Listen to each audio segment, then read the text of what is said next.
Welcome back to Big Mouth and fancy seeing you here. And yes, I look absolutely terrible. You know what? I am so pissed off right now. Yes, it's official. Star Trek 4 has been canned, put on hold, will not be happening. Do you remember J.J. Abrams' lofty ideas of bringing back Chris Hemsworth as George Kirk, aka Captain Kirk's father who sacrificed his life in the very first film? JJ, how did we get here, my friend? You know, one of my favourite creators in years gone by. What has happened to you? You betrayed Star Trek. You know, you went over to Star Wars. You know, I love Star Wars as well. But, you know, you owed Star Trek fans a lot more than that. Where are we now? Star Trek 2009 was a great relaunch for the IP, for the franchise. I sat there in the cinema with my brother and I loved every single moment. It was so Star Trek. The humour, the interaction between the captain and the rest of the people on the ship, you know, was brilliant. The Enterprise was stunning. Everything was amazing. I enjoyed the villain. I enjoyed everything.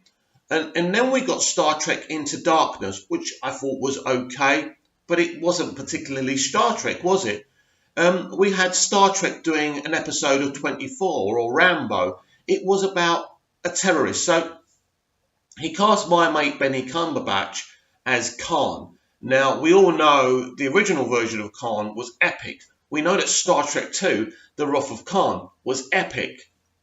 But the fans hated, the hardcore fans hated Star Trek Into Darkness. I didn't hate it, but I was underwhelmed by the film. And I didn't get the enjoyment I got from the first film because the interactions weren't as fun and it was a very dark movie.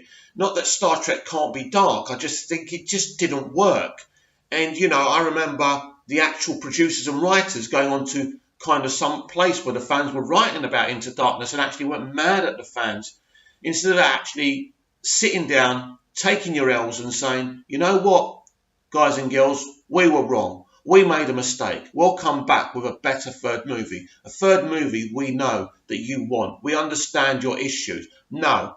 People, creatives who work in Hollywood, successful high-profile creatives, can't take constructive criticism. So everything is the fans' fault, whether it's Star Wars or Doctor Who or Star Trek. So what's happened now? Really, it's been a downward spiral since Into Darkness.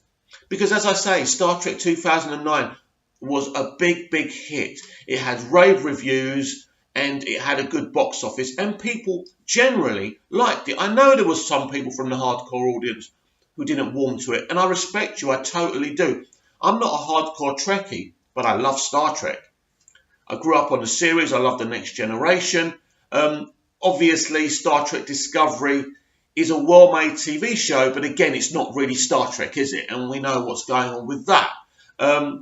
And I keep on saying what everyone keeps on saying to people. If you want to watch Star Trek, watch the Orville. It really, you know, Seth MacFarlane, what a great job he's done with that show. Support it. The ratings aren't great, I don't think. So go and support it. Hopefully, if Fox do cancel it, it will go on to Netflix or something. Fingers crossed. But going back to this is a, you know, this is a betrayal. This is a betrayal of Star Trek, its fans, and, you know, J.J. Abrams will be nowhere to be seen or heard now. He won't make any comments. And if he does, he'll blame somebody else. He'll blame the fans for not going out to see the third Star Trek film, right? What a mess that was. What a mess that was. You know, they got one guy to do it right. Then he stepped down. Then they got Simon Pegg to write the screenplay with somebody else. And Simon Pegg, I love Simon Pegg. But one thing I don't agree with Si about is, you know, his slaughtering of the Star Wars prequels. And now, as a movie writer, a screenplay writer, he knows how difficult it is and how he's been called out by some of the fans for what he wrote for that third Star Trek film, right? Which didn't do well financially at all. The point is, I don't understand what went wrong. You had all the elements there that were in Star Trek 2009. So what went wrong? And we're at a point where we don't get a fourth movie that had a lot of potential. Chris Hemsworth coming back and starring alongside the fantastic Chris Pine. You won't ever cast a better new Captain Kirk than Chris Pine. Chris Pine's amazing. He really is, and a brilliant Kirk. And, at least I can go back, because I really do like that 2009 revival movie. I love it. I think it's brilliant. As I say, I think it just captures everything that Star Trek should be. Yes, it was a lot more like Star Wars. There was a lot more laser fights and special effects. But ultimately, it was fantastic. And it wasn't a relaunch. It was set in another kind of reality, wasn't it, as well? Which I loved, and I thought was a piece of thinking by J.J. Abrams. I thought that was a brilliant idea. What happens to Star Trek now? What's the future for Star Trek?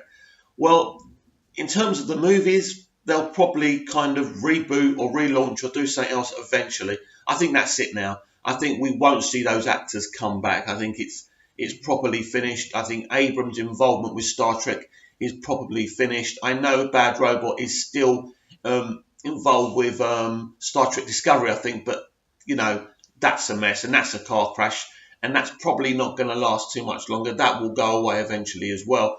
So I think his tourship of whatever you want to call it, of Star Trek is well and truly done. I suppose that's kind of a victory for the hardcore fans. It's just a shame, because JJ is a really good creative, but unfortunately, as I've said a million times before about him, too many fingers, too many pies, doesn't focus on one project at one time, and you can never get anywhere in this industry like that. So he's a very successful guy, but he's just involved in too many things, and that's the problem with him. Right now, Star Trek does not have a future until CBS, Paramount, if that's who owns them, I think it's Paramount, right? Until those companies understand to get Star Trek fans to, really do something special, get the fans in to develop something special on TV for Star Trek and for films. If you can do that, then you could have something special. There's so many fans doing these kind of their own stories out there. There's even fan-made films where the companies, Paramount and CBS, are suing these fans for doing them. But if you see these fan stories and these fan fiction and these fan films, they're so much better than what we're getting now. And I tip my hats off to you. I love Star Trek. I love what Gene Roddenberry gave the world. And the only people who care about it now are the fans. But also, actually, the people working on the Orville. All those people a lot of those people worked on Star Trek The Next Generation. Get those people involved with the fans. Give us a great movie series, a great TV series. Star Trek, as it's supposed to be, can still work. It is not boring. It's not passé. Do it. Put faith in the people that love these properties. And it's the same with Star Wars. Get Star Wars fans involved. It's the same with Doctor Who. Get us Doctor Who fans involved. We're the ones who know how these shows should be. But also, you need an exec there who knows how to cater for the modern day audience, like Russell T Davies did. Russell T Davies brought Doctor Who back in such a way that it didn't betray what the show once was and what was great about the classic series. But it also brought it kicking and screaming into the 21st century, and that attracted a new mainstream audience. This is what Star Trek needs. It needs a partnership of people who care about Star Trek and someone who knows what it takes to make something successful. And we really are just getting a bunch of cold-hearted people right now working on Star Trek who don't care about Star Trek. I genuinely believe, as I keep on saying, 2009, the way that was made, it was made with love, and it really worked. And it made me proud to love Star Trek. And to see, yeah, they've got a new Captain Kirk. No one could beat Shatner, but you know what? He's not bad. We've got a new Spock, Yeah, he's not perfect, and yeah, he's emotional, which is going against everything that Spock is. But at the end of the day, it works for what they're doing here. Let them get on with it. But then it just goes downhill. You think about the third Star Trek film in this revival being in the anniversary year, and we barely had anything special. That should have been a big movie. That should have been a movie with Shatner in it. I don't know if Nimoy was still alive back then or if he'd already died, but he was still alive. Get Nimoy in it. Get everyone who's able to stand up, who's been involved with Star Trek, involved in a crossover movie. Do what Stephen Moffat did with The Day of the Doctor, in the 50th anniversary of Doctor Who. Get as many people involved, make it a celebration of the property. They didn't do that. They gave us a film that was so generic, had very little depth, and just went through the motions. On a year that it was the anniversary of Star Trek, the anniversary that Gene Roddenberry gave the world this beautiful product, this beautiful concept, this beautiful TV show, which later became into films really successfully as well. There was no celebration. I don't think the fans even wanted to celebrate. They were feeling so down about it. So now Star Trek is in a situation where it's being controlled by bureaucrats who don't care about it.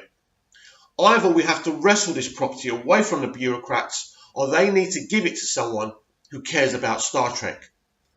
It's very sad, but what do you think? Comment down below. Tell me what you think about Star Trek 4 being shelved. It could have been an awesome film with Chris Pine, Chris Hemsworth coming back as George Kirk. Could have been an interesting story. I think they would have had to have made it awesome just because the last film just didn't work. But we're not going to see that film now. It's finished. And Star Trek fans are the ones nursing their wounds this morning. Nobody else. Because I can tell you what, J.J. Abrams won't be shedding many tears for Star Trek.